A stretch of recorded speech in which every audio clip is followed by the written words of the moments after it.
DIG operation साहब भी जो है वो तब्दील हुए हैं। DIG operation captain Suhail Chaudhary जो कि इससे पहले आरपीओ फैसलाबाद रहे हैं, अभी उनको डीआईजी ऑपरेशन लाहौर लगा दिया गया।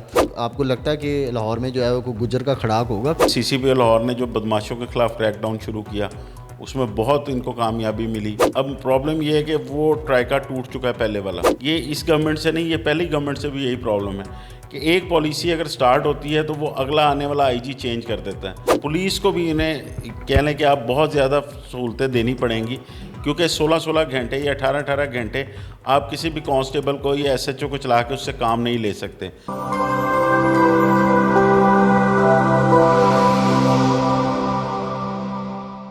अस्सलाम वालेकुम नाज़रीन, आप देख रहे हैं MYK न्यूज़ और मैं हूं आपका होस्ट राव नौशाद। नाज़रीन, सुबह पंजाब में तब्दीली सरकार ने आईजीज़ को जो तब्दील करने की जो रविश अपनाई हुई है वो थमने का नाम ही नहीं ले रही। ये सिलसिला शुरू हुआ जब नासिर दुरानी साहब को एडवाइज़र लगाया गया। उसके बाद अब तक 6 जो आईजीज़ हैं पंजाब के वो तब्दील हो चुके हैं। कभी आईजी इनाम गनी आए, कभी ताहिर साहब आए, कभी अमजद जावेद सलीमी, और उसके बाद जो है इनाम गनी, और उसके बाद अब ये सिलसिला राव सरदार पर आकर रुका है। आप जो सुबह पंजाब में जो कानून नाफिज करने वाले इदारे हैं, जो सब ऑर्डिनेट, वो कैसे देख रहे हैं और अमन अमान की क्या सूरत हाल है, क्यों आईजीज़ जो है ये तब्दील होने का सिलसिला तब्दीली सरकार क्यों नहीं रोक पा रही, उस सिलसिले में आज हम मौजूद हैं पंजाब के बिलअमूम और लाहौर के बिलखुसूस इंतहाई सीनियर क्राइम रिपोर्टर एक्सप्रेस के इदारे से वाबस्ता हैं, ट्राइब्यून में लिखते हैं, एक्सप्रेस टीवी के जो हैं वो क्राइम रिपोर्टर हैं सीनियर, नुमान शेख साहब। उनसे जानते हैं और मुफस्सल जो है गुफ्तगू करते हैं। नुमान भाई, MYK न्यूज़ को टाइम देने का बहुत बहुत शुक्रिया। नुमान भाई, ये बताइएगा कि तब्दीली सरकार ने तब्दीली के दावे तो किए थे, आप जिस तरह क्राइम की बीट से वाबस्ता हैं, बरसों से जो है वो आप इस बीट पे जो नज़र रखे हुए हैं, ये बताइएगा कि ये तब्दीली का जो सिलसिला है ये थमने का नाम क्यों नहीं ले रहा? पहले तो बहुत शुक्रिया आपका, आपने मुझे प्रोग्राम में लिया। देखें, अभी तक ये 7वें आईजी पंजाब जो हैं ये चेंज हो चुके हैं। सबसे पहले तो आप पहले की अगर बात करें तो वो तो चलें कलीम इमाम थे जिन्होंने आके इलेक्शन कराए, वो इंटरिम सेटअप था, वो चेंज होने थे। उसके बाद नासिर दुरानी साहब को इन्होंने KPK में बहुत ज़्यादा प्रमोट किया, वहाँ पे आईजी लगाए रखा, और इमरान खान ने अपनी हर तकरीर में यही कहा कि मैं KPK जैसी जो पुलिस है वैसा बनाना चाहता हूँ। तो उसके बाद नासिर दुरानी को ये बतौर एडवाइज़र लेके आया और ताहिर साहब को इन्होंने बाकायदा तौर पर जो है वो आईजी पंजाब तैनात किया। लेकिन 1.5 माह बाद जो ताहिर साहब थे वो भी छोड़ गए और साथ साथ नासिर दुरानी साहब भी छोड़ गए। जो वजूहत सामने आई उसमें यही वजह थी कि वो लोग चाहते थे कि कोई ऐसा निज़ाम लेके आया जाए जिसमें सियासी मुदाखलत ना हो।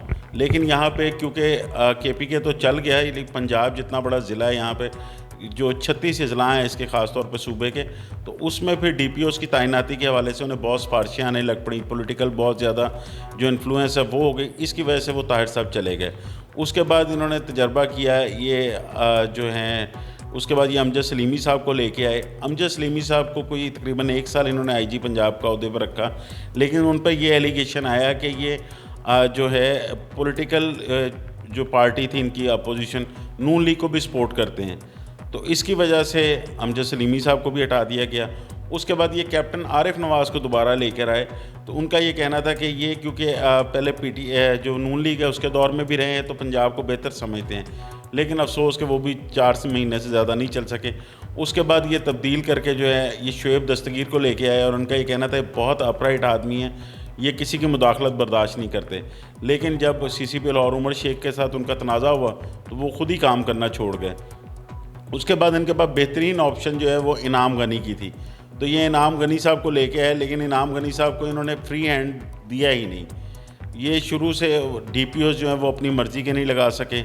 आखिर में ये हुआ कि जो आखिरी सानिया ये हो गया, जो ये था मीनार पाकिस्तान का, वहाँ पे इशू क्रिएट हुआ, वो ऊपर तक जो रिपोर्ट है वो गलत गई, तो इस वजह से प्रेशर एक अलहदा बन गया। फिर साथ साथ जो वज़ीर आला पर नुमान भाई, मैं आपकी बात काट रहा हूँ, ये भी ख़बरें आ रही हैं कि जो साहिवाल में DPO थे काशिफ असलम साहब, उनकी जो तब्दीली है वो इनाम गनी साहब के रिमूवल का बाइस बनी। क्या ये हकीकत है? काफ़ी हद तक ये भी बात सामने आई कि वहाँ पे वैसे भी जो ये कहा जा रहा है कि जो पंजाब हुकूमत है वो अपनी मर्ज़ी का DPO लगाना चाहते थे काशिफ असलम को तब्दील करने के बाद, और वो जो DPO इन्होंने लगाया उस पर इनको चेंज कर दिया गया।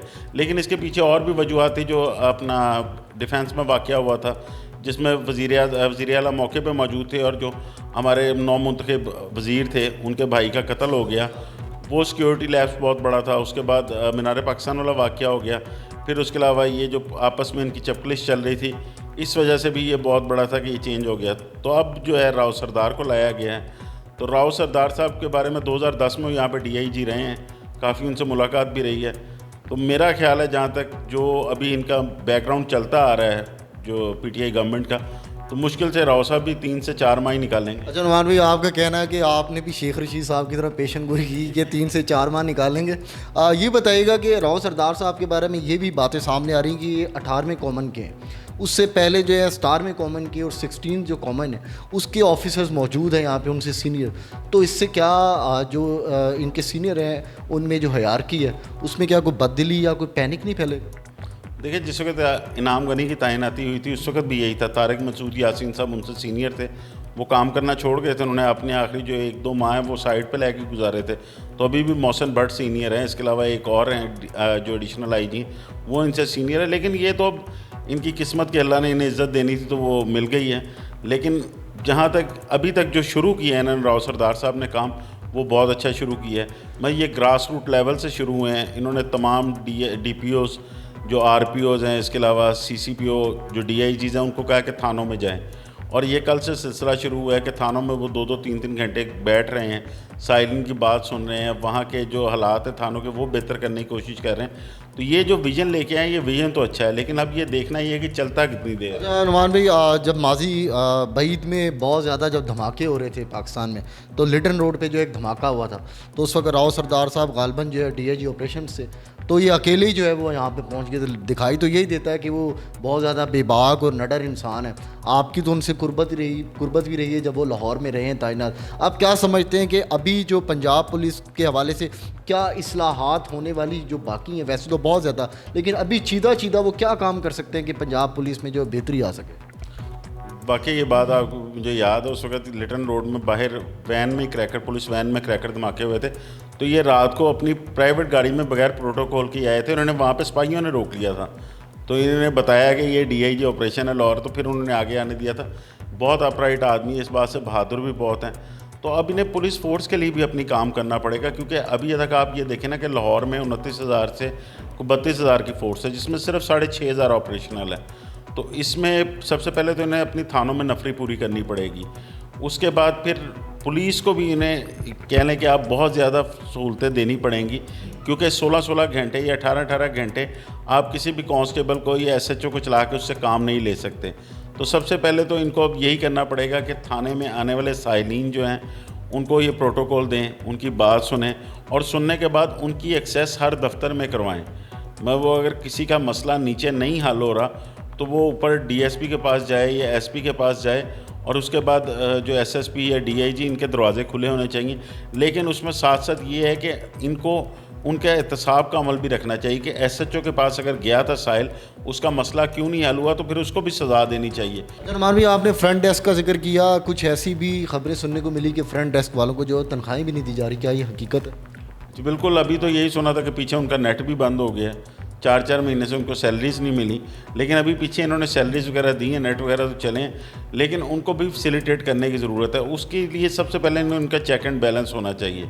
फिर उन लड़कों की ट्रेनिंग जो है वो उनके रिफ्रेशल कोर्सेज बार बार होते रहने चाहिए, तो वो फिर ही जाके चल सकते हैं। लेकिन ये है कि ये अब एक मुस्तकिल पुलिस को कोई ना कोई पॉलिसी बनानी चाहिए। यहाँ पे प्रॉब्लम ये है, ये इस गवर्नमेंट से नहीं, ये पहली गवर्नमेंट से भी यही प्रॉब्लम है कि एक पॉलिसी अगर स्टार्ट होती है तो वो अगला आने वाला IG चेंज कर देता है। यहाँ पे इन्होंने पहले मॉडल पुलिस स्टेशन बनाने थे, वो कोई 18 से 20 के करीब बने, 700 बनने थे वो। तो वो जैसे ही IG चेंज हुआ वो पॉलिसी चेंज हो गई। उसके बाद ये ऑपरेशन रूम लेके आए, वो ऑपरेशन रूम इन्होंने SP के दफातर में बनाए। उसके बाद वो आगे थानों में मुंतकिल होने थे, वो पॉलिसी वहीं पर रुक गई, वो ऑपरेशन रूम वहीं पर रुक गए।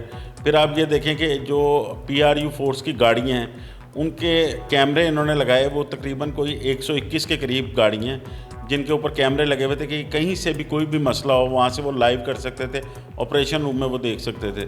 तो बदकिस्मती से वो 121 में से एक ही कैमरा चल रहा है, 120 खराब पड़े हुए हैं।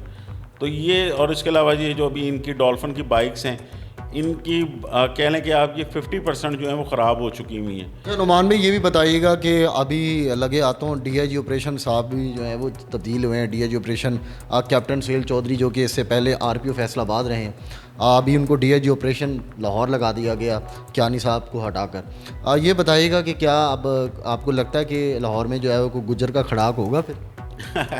देखें जी, अपना अभी तक ये खैर खुशकिस्मती है लाहौर की कि जो प्रोफेशनल ऑफिसर्स हैं वही लगे हैं। इशफाक साहब थे, बहुत अच्छा उन्होंने काम किया। राय बाबर साहब को लेके आए, राय बाबर साहब को क्योंकि कोई पॉलिटिकल उनका मसला बन गया, पीआईसी केस भी बन गया, उनको चेंज किया, फिर वापस इशफाक साहब को लाए। तो उसके बाद कियानी साहब आए। कियानी भी जो साजिद कियानी भी अच्छा काम करना शुरू कर दिया था इन्होंने। उनकी प्रॉब्लम ये थी कि वो लाहौर में रह नहीं हुए थे। वो लाहौर में आए, उन्हें समझने में इतना टाइम लगा कि वो उनके जाने का टाइम हो गया। अच्छा नुमान भाई मेरा आपसे आखिरी सवाल ये है कि गुज्जर, राव और डोगर का खड़ाक जो है, ये जो इन तीनों का ट्राइका है, ये आप ये बताएं कि इसका क्या इम्पैक्ट होने वाला है? कोई बेहतरी की तरफ लेके जाएंगे तीनों? देखें, प्रॉब्लम यही है कि ये जो पॉलिसी शुरू हुई थी गुज़िश्ता आईजी के दौर में, वो कहाँ तक चलती है। बस सीसीपी लाहौर ने जो बदमाशों के ख़िलाफ़ क्रैकडाउन शुरू किया, उसमें बहुत इनको कामयाबी मिली। थानों में उनकी हाज़िरियाँ यकीनी बनाई और उन्होंने थानों में आना शुरू कर दिया। उसके अलावा कब्ज़े पे इन्होंने बहुत काम किया, बहुत जगह वागुज़ारत करवाई। अब प्रॉब्लम ये है कि वो ट्राइका टूट चुका है पहले वाला। अब सुहेल चौधरी आए हैं, तो अब सीसीपी की पॉलिसी क्या होगी, आईजी ने क्या पॉलिसी देंगे, अब उस पर काम चलना है। तो वो पॉलिसी अभी तक तो यही है कि ग्रास रूट लेवल पे पहले आवाम की बेहतरी के लिए काम किया जाए।